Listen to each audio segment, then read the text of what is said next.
ఇంకొక మాట కూడా చెబుతారమ్మా పెద్దలు. మనకి ఒకప్పుడు దేవతలు, రాక్షసులు వేరు వేరు లోకాల్లో ఉన్నారు. ఉమ్, ఆ తర్వాత దేవతలు, రాక్షసులు వేరు వేరు భూముల్లో ఉన్నారు. ఉమ్, ఆ తర్వాత దేవతలు, రాక్షసులు వేరు వేరు ఇళ్లల్లో ఉన్నారు. ఇవాళ దేవతలు, రాక్షసులు ఒక ఒంట్లోనే ఉన్నారు. ఒకరు ఒంట్లోనే ఉంటున్నారు, మనలోనే ఉన్నారు. రాక్షసుడు, అప్పుడు దేవతలు. దేవలోకంలో దేవతలు, రాక్షస లోకంలో రాక్షసులు ఉన్నారు. ఉమ్, రాముడి కాలంలో రాముడు భారత భూమిలో ఉంటే అక్కడ లంకా భూమి మీద రావణాసురుడు. ఉమ్, భారత కాలంలో పక్క పక్క ఇళ్లలోనే ఉన్నారు అన్నదమ్ములుగా. ఉమ్.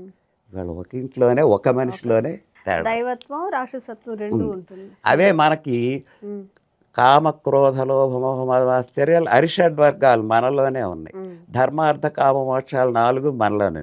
ఇవి అంత ఆత్మబంధువులు, ఇవి అంతఃశత్రువులు. ఈ ఆత్మబంధువులు అంతఃశత్రువులకి నిరంతరం మనిషిలో జరిగే సంఘర్షణే జీవన భారతం.